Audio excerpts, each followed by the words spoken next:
Alright, I don't know why my live cut off, but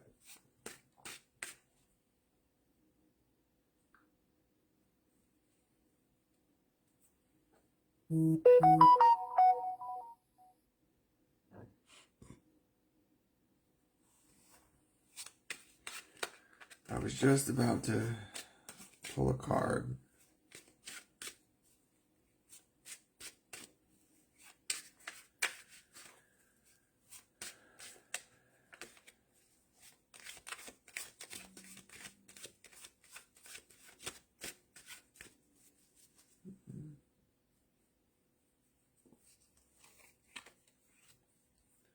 Queen of Pentacles. I wish, despite what some might think, I'm not incredibly tech savvy.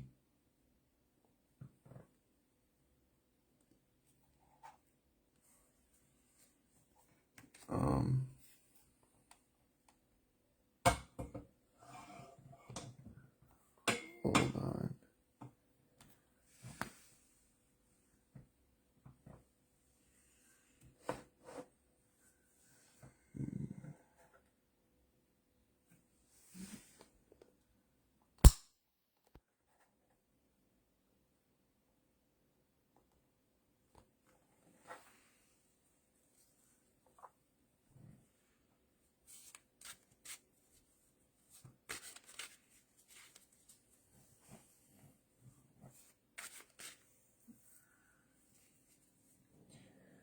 My laptop.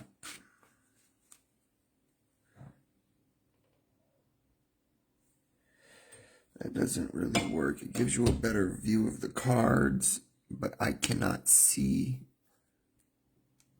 the live.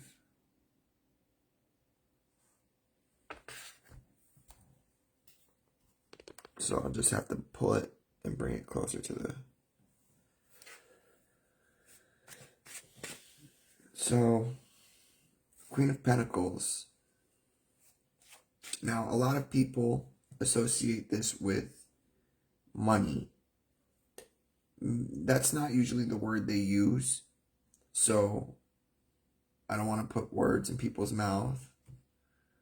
But I'm going to clarify and set the record straight in terms of what the Queen of Pentacles, or the Pentacles in general, actually are. So money is actually the Suit of Fire, or the Suit of Wands. We, in modern day, use trees or paper money. In even more modern times, we use digital money. Money is a representation of numbers. Now, you could say the counterpart or the opposite to numbers is, or are,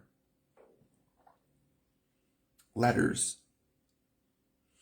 Anything that has an opposite, a left and a right, an up and a down, is ruled by the Suit of Swords because of the point of a sword. The sword has a left and a right side and a point. Usually there's a third word that can combine left and right, which would be direction. That'd be a third word that can combine left and right. So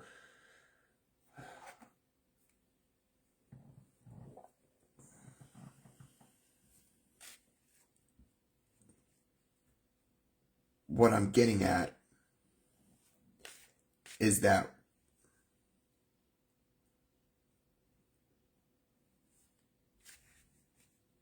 money, in most of the concepts, and concept itself is a word, most of the concepts can be attributed to the Suit of Air or the Suit of Swords, but the most selfless of the Suit of the court cards in the tarot is the air sign. Air is the most selfless of the suits. It gives everything away. It gives the concept of money to the Suit of Fire or the Suit of Wands. It gives the concept of love, of emotion. It gives that to the Suit of Cups. And it gives reliability, the concept of reliability, to the Suit of Pentacles. So what pentacles are, if they're not money, are resources. Now, people consider money a resource, and I would say it's not, because a resource is something you do not have to spend. A resource would actually be the tarot cards itself. And if you had to choose of the traditional Rider-Waite depictions of each of the suits, which would represent a tarot card, if you just looked at it face value, if you looked at the Ace of Swords, the Ace of Cups, the Ace of Wands, and the Ace of Pentacles, which one of them looks most like a tarot card? It's the Pentacle. It's the Pentacle. You could use the Pentacles as tarot cards. They have a design on it. They have a symbol on it. There's some esotericism and stuff like that there. And so things like playing cards are resources, minerals are resources, crystals, gems,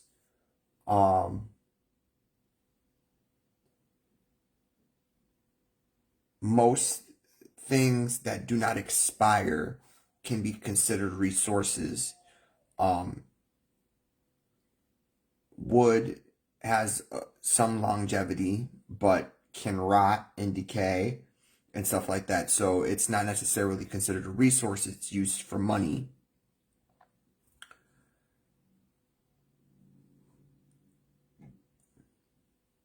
With no one here to ask a specific question, with this being very general because I haven't plugged into any one specific person's energy,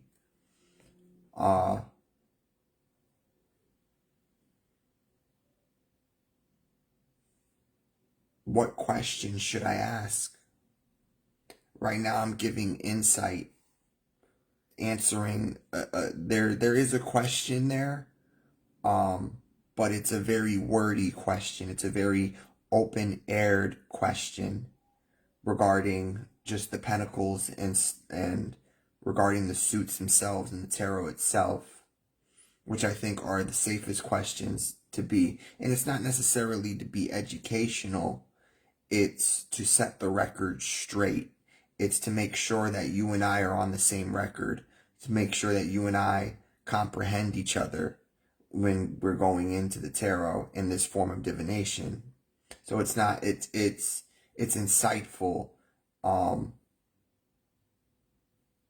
but educational would be, which is also ruled by the Suit of Wands, educational would be me teaching you how I come to this insight, how I come to this gathering, which is very difficult to do. It takes a lot of patience on my part and stuff like that, not because I have a short fuse or anything like that, because I can't tolerate a learner. It's because I haven't put much thought into being a teacher for the tarot and stuff like that as of right now, and I would have to set up a curriculum, if you will, to get you familiar with the insight and how I come to the insight. But I want to figure out a good, solid question to ask with no one currently tuned into the live. You know what?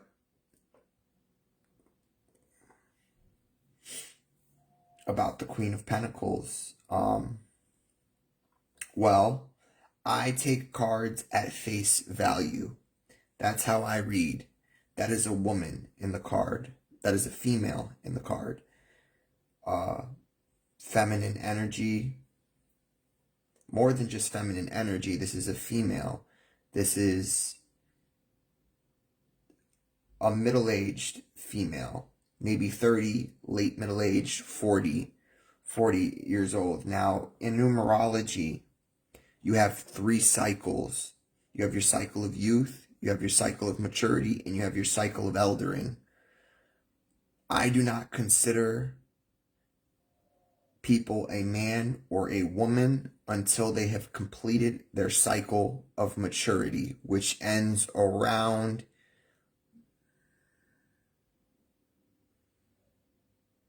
age 58. So you're not fully a man or a woman until age 58, from my interpretation, from my opinion.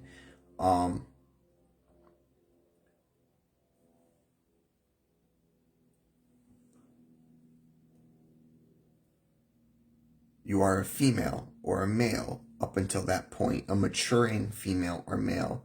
I'm even hesitant to use the terms gentlemen or ladies. I'm hesitant to use those terms, but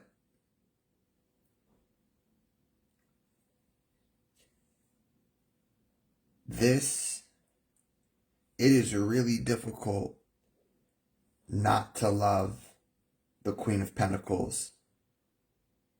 Her reliability is beautiful.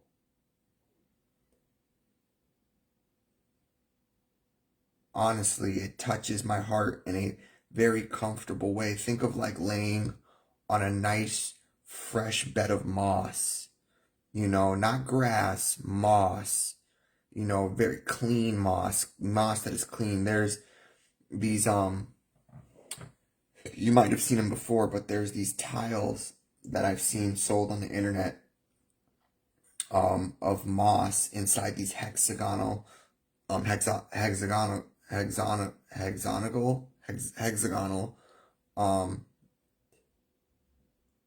platforms where there's moss in it and stuff like that, and it's very low maintenance, very easy to take care of. But moss, you know, a very soft bed of moss, mushy moss that's not wet, but you know, is dry and very comfortable and stuff like that. Granted, vegetation is associated with the Suit of Wands. So that's not quite the Queen of Pentacles.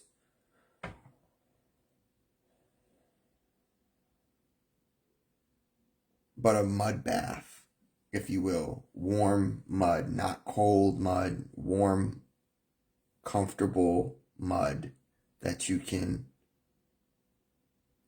sit and cool off from and stuff like that. It doesn't have to be hot and it doesn't have to be cold.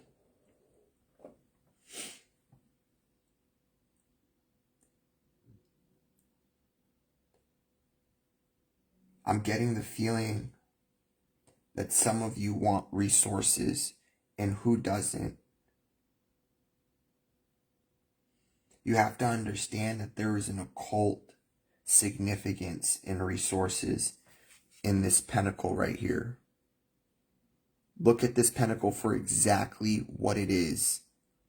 A circular disc, or a circle, a disc of maybe made of some sort of metal.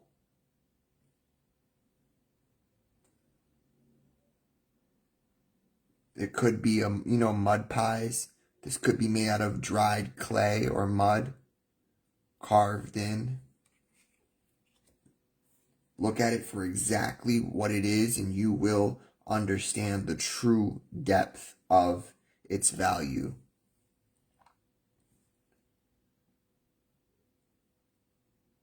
And I think that goes to answer a question, whoever ends up watching this, that you might have.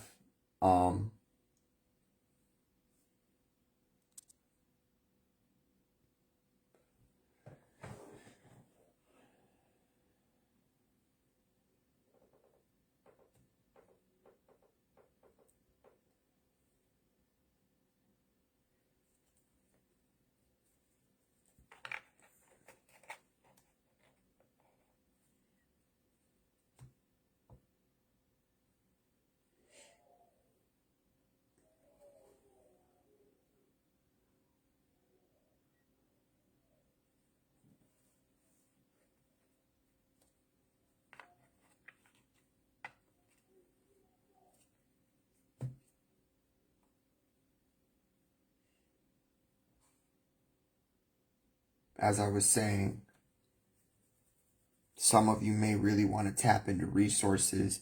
And that brings me, as I was saying, the cards are a resource, but tarot might not be for everybody. Should everyone have a tarot deck? No, I don't necessarily think everyone should have a tarot deck. And I'm not saying everyone shouldn't have a tarot deck. There's a middle ground there. For me personally, I was a viewer of the tarot for a very long time with an inkling, a desire to have my own deck, but I was hesitant for some reasons. Someone very close to me, someone I care about very much, purchased me my first tarot deck, and she put a lot of thought into it, and it honestly tears a fiber in my heart to think about.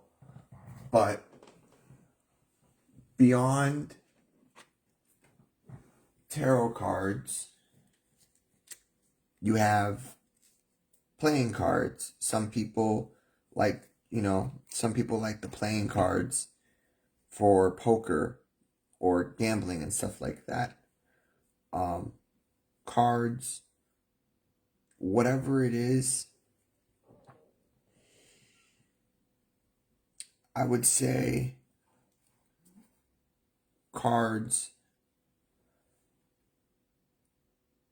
I'd feel it's hard pressed to find someone who doesn't like some form of a card game, whether it's from Uno to poker to tarot to things like Yu-Gi-Oh. Now, Yu-Gi-Oh is my resource. What I'm really encouraging here is that you should be a card collector. If you've ever, and that's the simple way of wording this question. Should you be a card collector? The answer is a resounding yes. Now, this is my favorite card. For those of you familiar with Yu-Gi-Oh,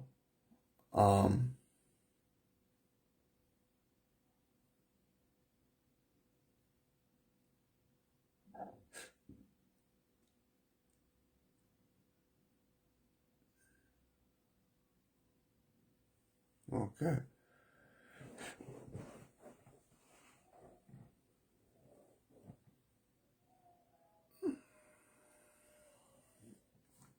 This is the Dark Magician, and I've seen it with some people have used playing cards as forms of divination, and I think it's a brilliant idea, to be completely honest with you. There are only 78 cards, which is a good number in the tarot deck, but there are thousands upon thousands of design cards. Now, that's from the perspective of a divinationist, of a person who uses cards for divination. From the perspective of a resource card, if you can collect cards, not only do you have a source of entertainment, a source of artwork that could last you generations, that costs no money beyond its initial creation. You're sitting on bank.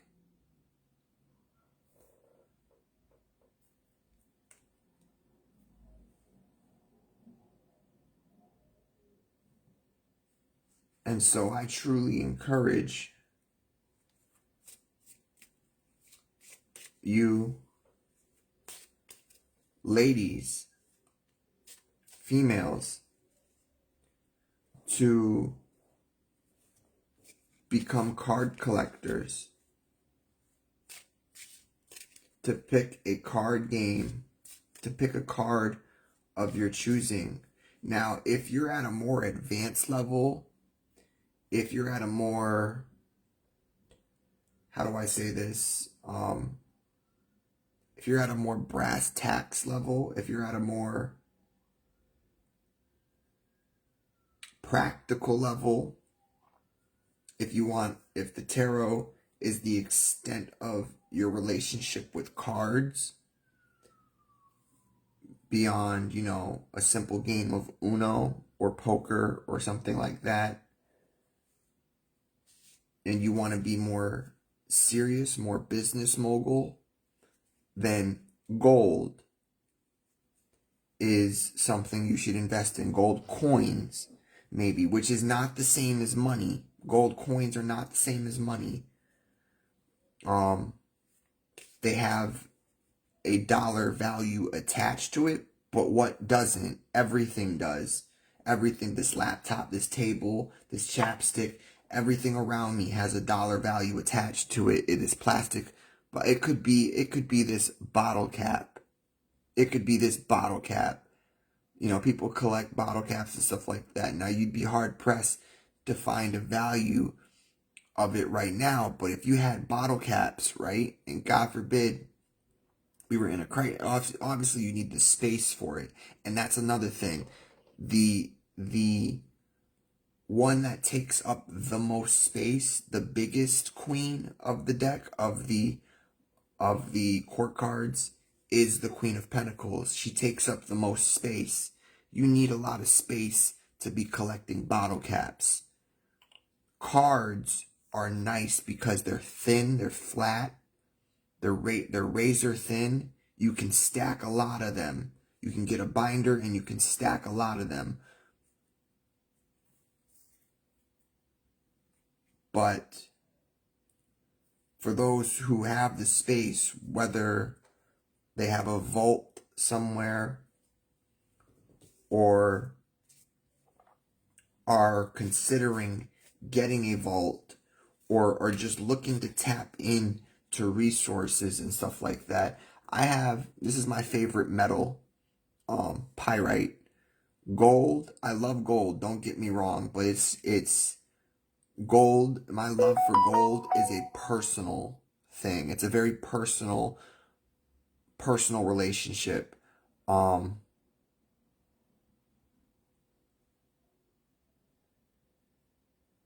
Pyrite, if I could have pyrite armor, I would, opposed to gold armor. I would wear pyrite armor. I love pyrite. Pyrite is a very beautiful stone.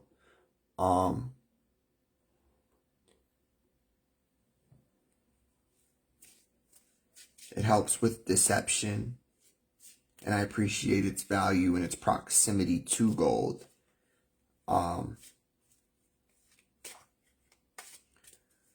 But, collecting crystals is one way to go. You might already have your share of crystals, though, from what I'm looking at with the pentagram in the pentacle. You might already have your share of crystals. So what else can you get in terms of resources? What you might not have is your share of Yu-Gi-Oh cards, and you should collect them. Yu-Gi-Oh is a game that does not encourage money. It's a game where the tournaments of playing cards and stuff like that, there are no cash prizes. The creator specifically was against that. And I respect that.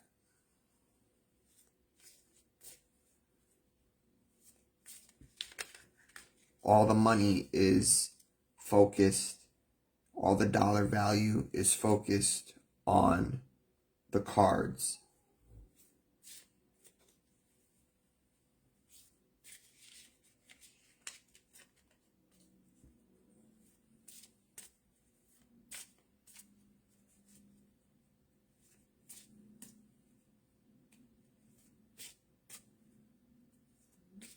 So,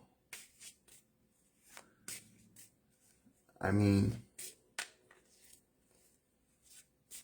this particular deck that I'm shuffling has a way of answering that could be difficult to predict. But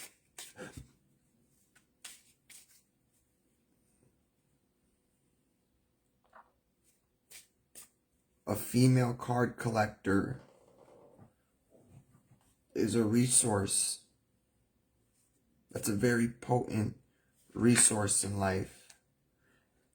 Now, I fear that of all the queens, maybe the wands, but the wands gets a kick out of burning out and blazing up and burning out, blazing up and burning out. So she doesn't really get bored. But of all the queens, of all the suit cards, the one that gets bored the most, the one that I would say gets bored even more than the King of Pentacles, the one that gets bored the most is the Queen of Pentacles. Boredom is her struggle.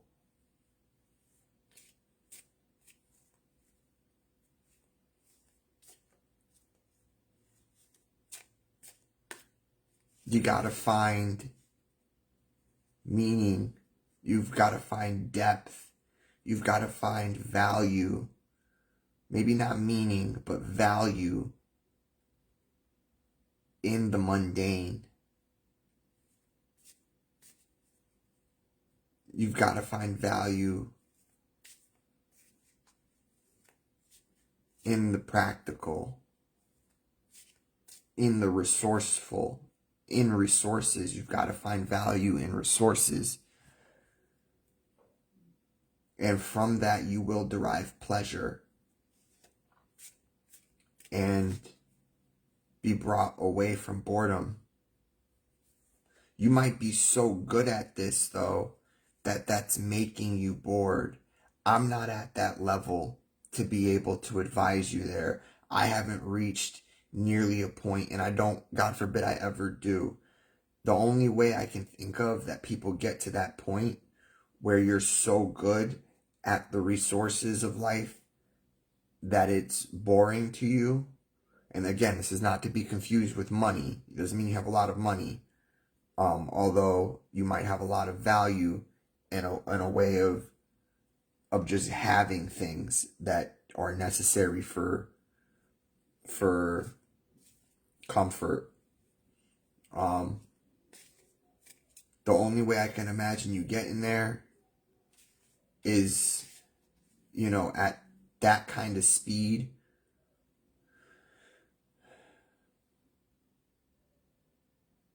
is breaking something inside yourself, like almost like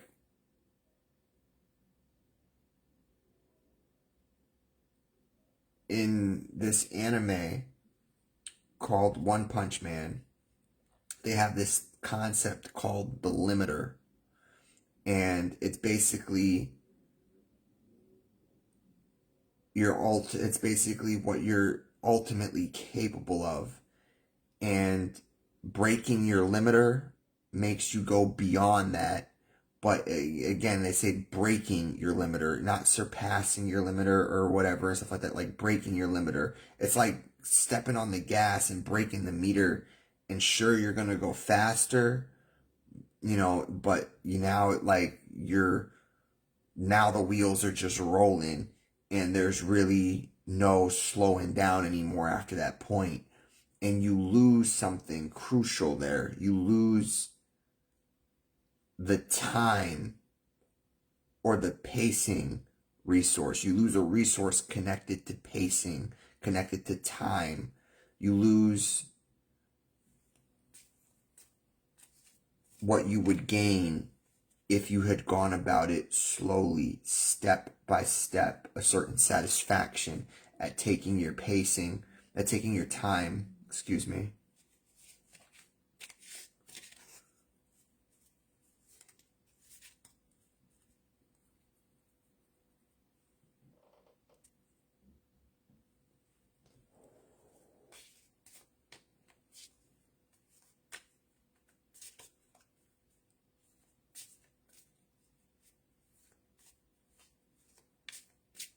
So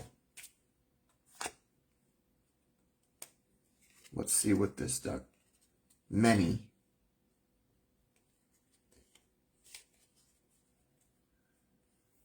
people will adore what I'm saying. Many people will relate to this,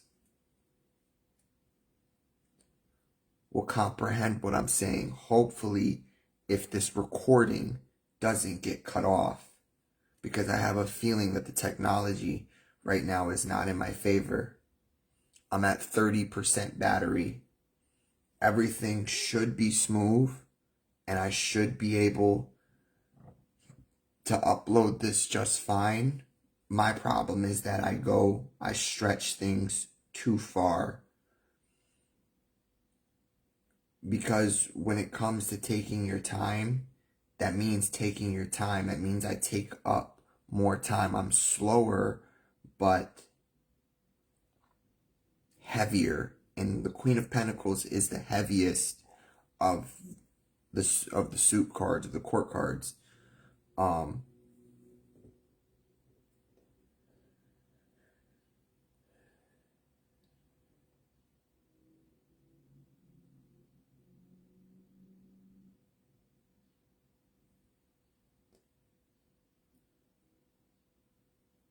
It's really unfortunate no one showed up.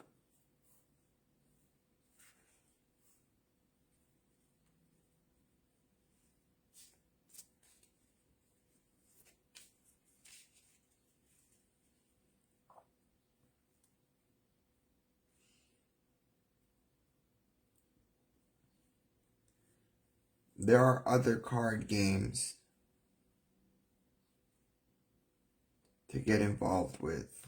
And to be honest with you,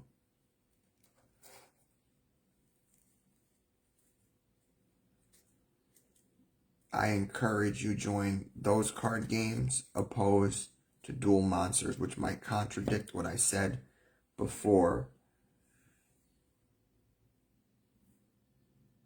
But I say that because Duel Monsters, or Yu-Gi-Oh, is a very competitive game. And I have that competitive spirit, I'll be completely honest with you, where I don't want less of these cards for me. But at the same time, I want this game to thrive, or I want these cards to thrive. So I want sales to be good. So there's a balance there. There's a line there.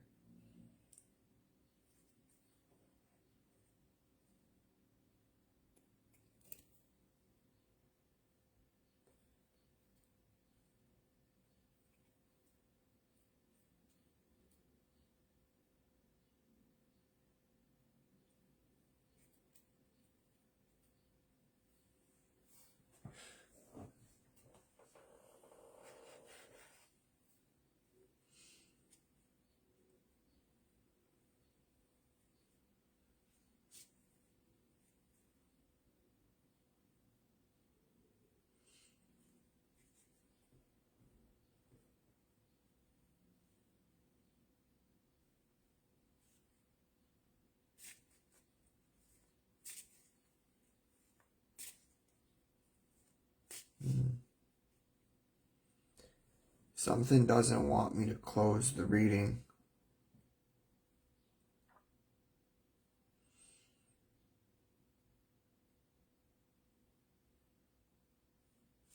I'm not sure what other card I can pull that would make sense. I have other decks.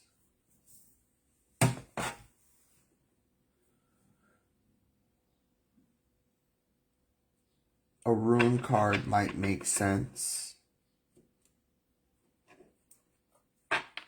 My Akashic Record deck might make sense. I have a card for auras.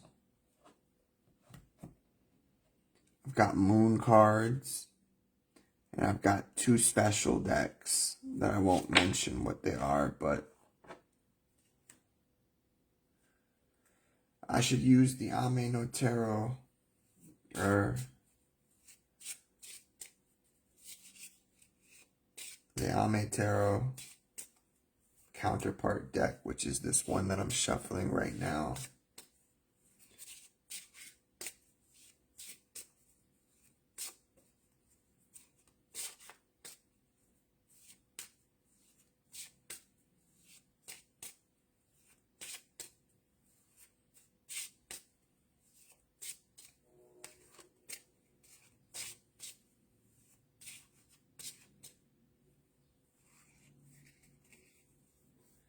Interesting.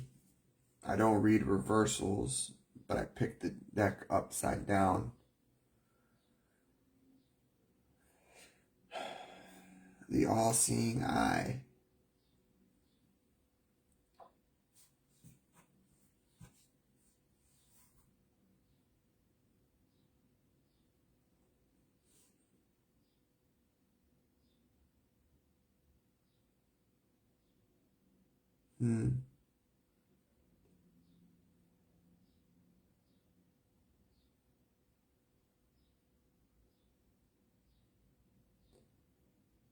I mean, something's looking down on me. It doesn't want me to go about it the free way.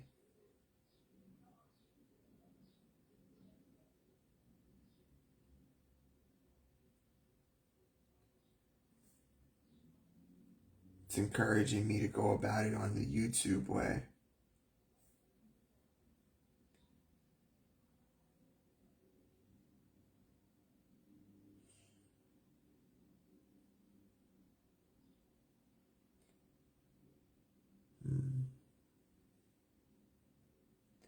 Well, it was a good idea.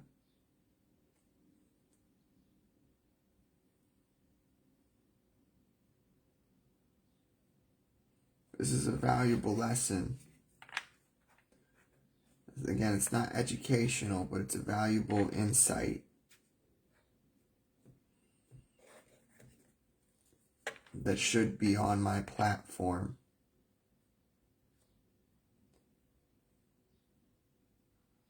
So I'm going to cut it there. But thanks for watching. For those of you who see this later and watch to the end, there's a link to not only follow me, but to go to my YouTube channel.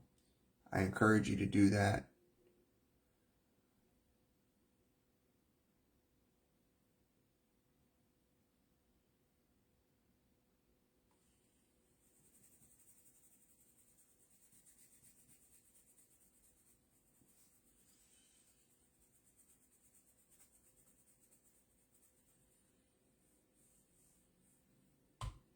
And I will see about seeing you guys next time.